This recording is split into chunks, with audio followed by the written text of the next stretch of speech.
Yeah. Look, I thought our energy was good yesterday. I thought we did a good job blocking and tackling in space. There were a lot of extended pockets. There's a certain way we wanted to defend him, and I thought we covered guys. When the quarterback had additional time.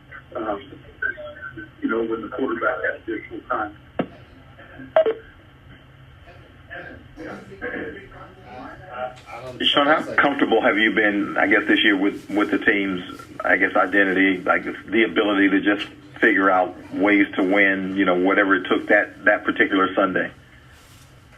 Yeah, look, that was the case yesterday. We'd certainly gone through a stretch where we had lost a few, and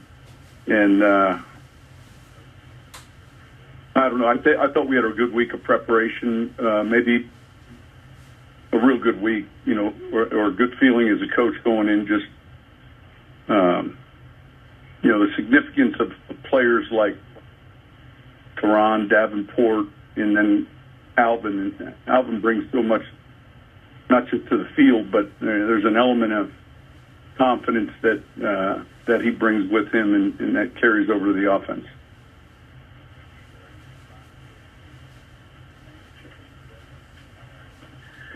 Sean, we've dissected how Taysom Hill is throwing the ball with the finger issue, but how have you guys rated his sort of decision-making, how he's seeing the field, the choices he's making, things like that? Yeah, I thought it was one of his better games. I mean, I can look back on last year's 4 starts, and then this year, and I thought it was good. I thought it was good. He had a couple throws, but just as relative to where he's throwing and the design and the defense, I thought it was good. I thought he played well. Sean, you mentioned Marcus Davenport coming back. How impactful has he been when he's on the field? We'll see him make dominant plays from time to time. Yeah, he's long, he's strong, plays hard, and with the absence of Cam,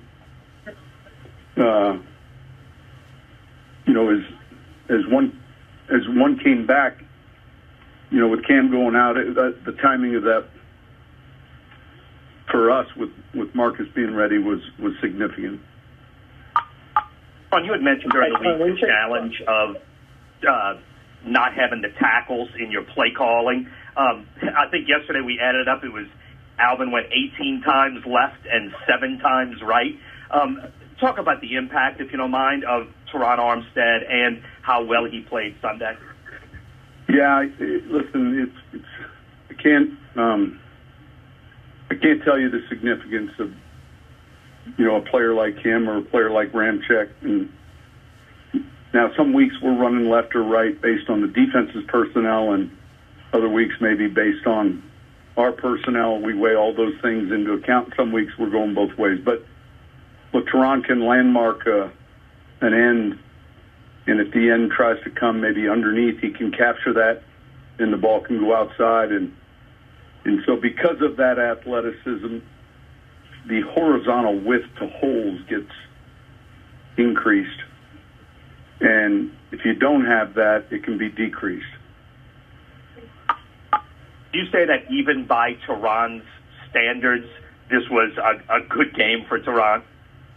Yeah, it was a good game. And look, he has high standards. We all, just having seen him, and just his grit and toughness, and yeah, I mean, it was a good game for him.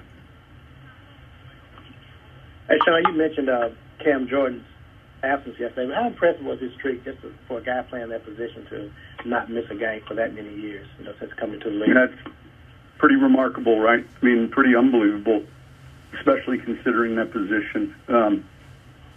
I just, it's one of his many great traits is that durability, staying powers, conditioning level, and I think it's a testament to the type of player he is and how he works. Hey, Sean, I know we hear a lot of the cliche about, like, bulletin board material and stuff. I know that this week you're an 11.5-point underdog. It would probably be the biggest. I think it is the biggest since you arrived in 2006. Is that something you could potentially use as motivation, or something that you don't care one iota about? I honestly, I wouldn't. There's certain times. It's a great question, but I think that each week there's reasons.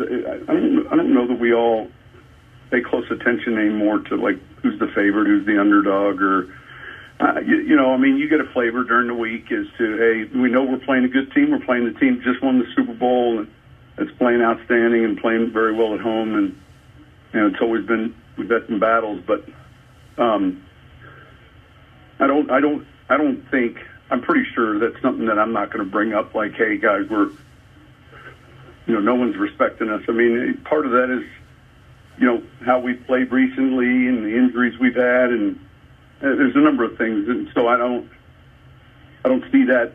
I don't see that being a factor in how we prepare, both,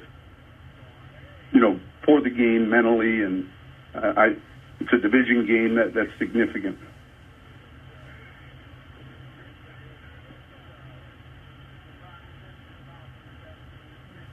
Hey, Sean, a follow-up on Cam Jordan. So I guess it took like the worst global pandemic in a century to get him off the field.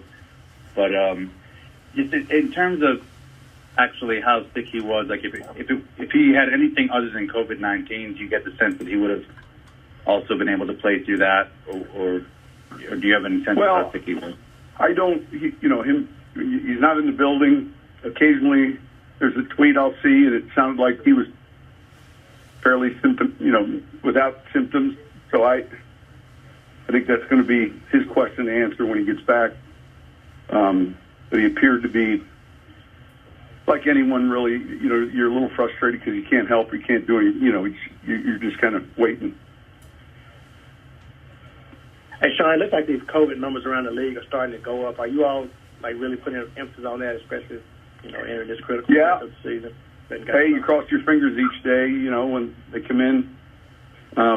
We've seen it all. I mean, last year, 1 a.m, waiting to find out if we had a fullback, and then we saw, what happened to Denver, and then our Carolina game, and hopefully the league, ourselves, and everyone's, kind of on the right half of the dial where it's going to gradually decrease, but certainly it hasn't gone away.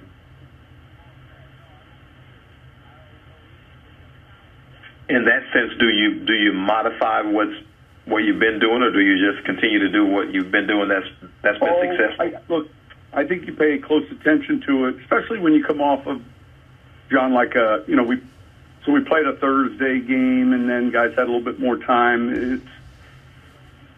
It's not our bubble that you worry as much about. It's what's going on outside the bubble before it comes into our bubble. That's the big thing.